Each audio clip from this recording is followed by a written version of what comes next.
the recent 2009 National Garden Railway Convention in Denver, we caught up with Dan Hogue of Eaglewings Ironcraft. So, Dan, it looks like at the show here you're introducing a new product. Can you tell me a little bit about it? Well, it is a container crane, and I thought with all the containers coming out, with all the cars that have the containers on it, I thought it'd be nice to have something so at least to get a nice visual, a nice little display or diorama on your layout that you can, looks like you can lift the containers up and move them.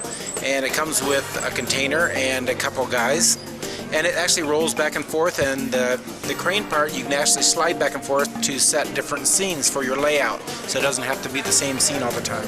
And this is, like all your other products, made out of metal?